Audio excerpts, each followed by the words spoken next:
একজন সফল মানুষের এই কথাটা অবশ্যই জানতে হবে যে তিনি কোন পথে চলছেন।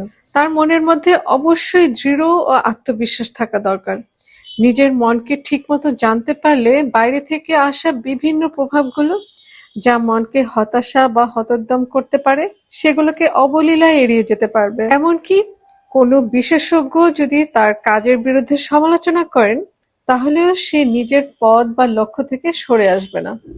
একজন অপরাধী বা শৈশব থেকে অপরাধ জগতের সাথে পরিচিত তাকেও ভালো পথে নিয়ে আসা যায় যদি তাকে বুঝিয়ে দিতে পারা যায় যে ভালো হওয়ার মতো তার মধ্যে কতখানি গুণগত যোগ্যতা রয়েছে। প্রতিকূলতা এটা একটা উদ্দীপক ব্যাপার মাত্র। প্রকৃতপক্ষে এটা কখনোই মানুষের জীবনে বাধার সৃষ্টি করে না। জীবনে প্রায় হতাশা, উৎসাহহীনতা, জটিল পরিস্থিতি আসতে পারে, কিন্তু যে নিজের মনকে পূর্ণ বিশ্বাস নিয়ে চিনতে পারে সে কখনো বিভ্রান্ত হয় না, বরং সব সময় সাফল্য সচেতন মন নিয়ে জীবন চলতে থাকে। সে নিজেই নিজেকে সাহায্য করতে পারে যাতে একটা নির্দিষ্ট সময়ের মধ্যে সে তার লক্ষ্যস্থলে পৌঁছে যেতে পারে। একটি সাফল্য সচেতন মন খুব দ্রুত এবং সক্রিয়ভাবে কাজ করে।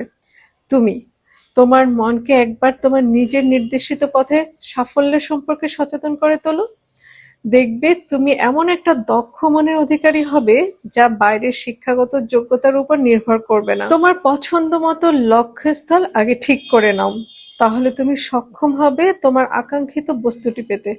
তুমি এ ধরনের নীতিটি গ্রহণ করো, এটি তোমার মনকে খুব দ্রুত সাফল্যের পথে পরিচালিত করবে। জীবনে পরাজিত হওয়া সবচেয়ে হতাশাগ্রস্ত ব্যক্তিকেও এই সাফল্য সচেতনতার শক্তি দিয়ে পুনরুজ্জীবিত করা যায়। সাফল্য সচেতন ব্যক্তি অনায়াসেই তার এই অন্তর্নিহিত শক্তি কোনো নৈরাশ্যজনক ব্যক্তির মনে সঞ্চার করতে পারে। তোমার সফলতা সম্পর্কে বিশ্বাসী হও, এতটুকু দ্বিধাগ্রস্ত ও সন্দেহমনা হয়ো না, তাহলে একটা বিরাট শক্তি তোমার মনে জাগ্রত হয়ে এক মন থেকে অন্য মনে সঞ্চারিত হতে থাকবে, যতক্ষণ পর্যন্ত না লক্ষ লক্ষ মন তাদের নির্দিষ্ট লক্ষ্যে পৌঁছাতে পারে।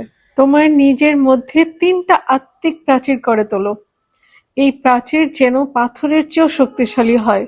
এই প্রাচীরের মধ্যে থেকে তুমি তোমার নিজের মনকে চিনতে শিখবে এবং তাকে নিজস্ব স্বরূপে প্রতিষ্ঠিত করতে সক্ষম হবে। এর ফলে জগতে যত কিছু ভালো ও সৃষ্টিশীল প্রভাব আছে সেগুলো সব নিজের মনের মধ্যে গ্রহণ করতে পারবে। আর তাহলেই তুমি জগতের যত কিছু নৈরাশ্যজনক এবং অবাঞ্ছিত সবকিছু প্রতিহত করবে। তোমার সময়ের অপচয় রোধ হবে। তোমার অন্তরের অন্তঃস্থল থেকে তোমার সত্তাকে নব নব আনন্দে পূর্ণ করো এবং এই শক্তি অর্জন করো। তোমার বিশ্বাস, বিশেষত আত্মবিশ্বাসের কখনো অভাব হবে না। আগামী পর্বে আলোচনা করব অতীতকে ভুলে যাবার চেষ্টা করো নিয়ে।